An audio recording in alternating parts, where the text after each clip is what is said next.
Okay, so once we finish the open house, we will get a whole bunch of offers, and we have an offer table. It's basically an Excel sheet. So we make sure to update all the offers information, name, price, down payment, loan amount, etc. Then we'll counter all the offers. So when we counter all the offers, we have specific terms that we want. So usually we counter sold as is. We counter buyer agreed to pay for appraisal difference. We also counter the buyer to deposit within 24 hours. So usually we get at least 5 to 10 offers.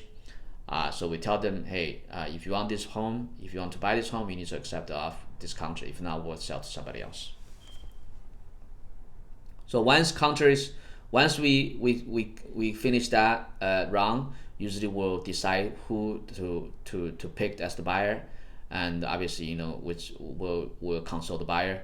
We'll give the buyer, we'll consult the seller. We'll give the seller the information so they can make a good decision. So once we pick a buyer and both execute the document, then we'll open escrow. So usually we want to make sure, as soon as we open escrow, we want to make sure that we send out the wire instruction right away. We'll make sure to get the deposit within 24 hours. If we do not get the deposit in 24 hours, we can move on to the next buyer right away, because that's the reason we request the deposit to be within 24 hours. Let's say if whoever that we agree to sell to them, and if they do not deposit within 24 hours, then we know they're not serious, right? That's why we make a deposit within 24 hours. So once we, like I said earlier in another episode, once we open escrow, then we'll send the first just sold car. Doesn't have to be a lot. It could be 200, 250, or 300. So we'll send the first just sold car. As soon as it becomes pending, it means sold, right? So we can send the first just sold car. After 2 weeks, we'll send another 200 just sold car. After 4 weeks, we'll send another just sold car.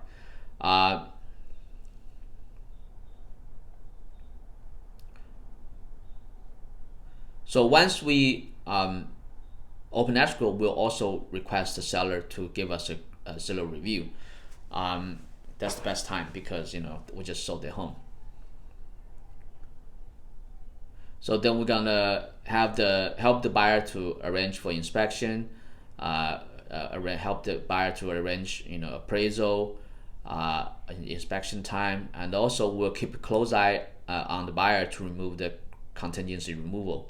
We'll make sure they remove the contingency on time, and also we'll keep an eye on the loan funding situation.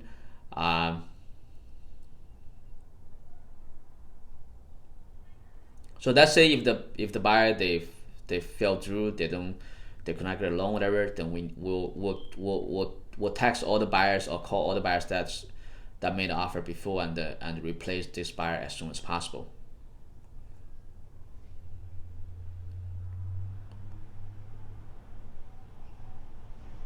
So that's pretty much it. Yeah. So that's the marketing process that we do for each home that each listing that we sign.